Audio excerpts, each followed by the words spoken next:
ધર્માંતરણ અંગે નીતિન પટેલનું મોટું નિવેદન સામે આવ્યું। તેઓએ કહ્યું કે આપણે ઘટી રહ્યા છીએ અને ખ્રિસ્તીઓની સંખ્યા વધતી જાય છે। ધર્મ પરિવર્તન અંગે નીતિન પટેલનું આ નિવેદન સામે આવ્યું છે।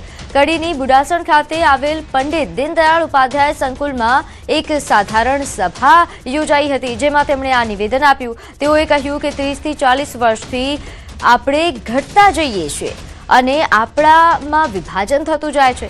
એ ફૂસલાવીને હાથ ફેરવીને પટાવીને ધર્માંતરણ કરાવતા લોકો છે।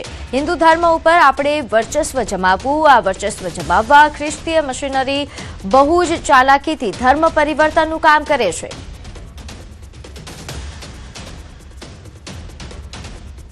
સંઘ મારફતે આપણને ખબર પડી છે છેલ્લા 25, 30, 40 વર્ષથી કે આપણે ઘટતા જઈએ છીએ, આપણામાં વિભાજન છે, ખ્રિસ્તીઓની સંખ્યા વધતી જાય છે, વસ્તી વધતી જાય છે। મુસલમાનો વળી એક જુદો વિષય છે। ખ્રિસ્તીના મુસલમાનના વિષયને બહુ સીધો સંપર્ક કરવાની, જોડવાની બહુ જરૂર નથી, બે અલગ વિષયો છે।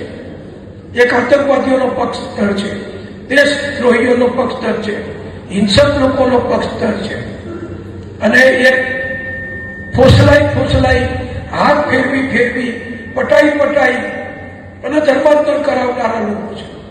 બેનું લક્ષ્ય તો એક જ છે કે હિન્દુઓ ઓછા કરવા, હિન્દુ ધર્મ ઉપર આપણે વર્ચસ્વ જમાવવું।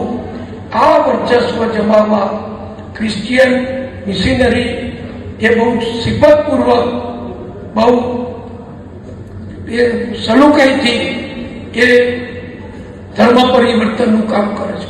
કપડા આપે, ભણાવે, દવાખાનું કરે, નિશાળ કરે, હોસ્ટેલો કરે, અને પેલા લોકો એમની રીતે હિંસક રીતે